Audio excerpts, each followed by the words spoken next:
साक्षात जमंकर द्वितीय स्वरूप थार गाड़ी नेला दुई जीवन। केन्दुझर जिला घटगां थाना अंचल ढेंकीकोट पुलिस फांडी अंतर्गत 20 नंबर जातीय राजपथ खजुरी जुआणी ठारे आज एक भयावह मर्मन्तुद सड़क दुर्घटना घटी जाइछि।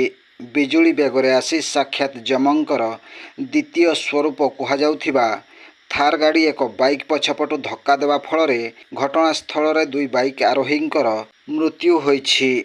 आज अपराह्न समय केन्दुझर जिला अभिमुखे जाउथिबा धर्मशाला अंचलर दुई बाइक आरोही बाइक को पछपटु द्रुत बेगरे आसी एक थार गाड़ी धक्का देवा फल दुई बाइक आरोही शोचनीय मृत्यु होइछि।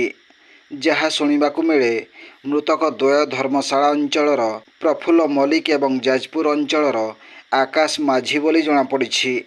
दुर्घटना खबर पाई ढेंकीकोट फांडी अधिकारी त्रिनाथ नायक घटनास्थल में पहुंची मृतक द्वयं को उद्धार करने सह दुर्घटना घटाइथिबा थार गाड़ी एवं दुर्घटनाग्रस्त बाइक को मध्य जबत करी तदंत चलाइछंती। ब्यूरो रिपोर्ट जनजागरण ओडिया। वीडियो गुड़िक आपण मानकु भल लागुथिला आम चैनल को सब्सक्राइब करने सह लाइक शेयर करने को भूलंतु नहीं।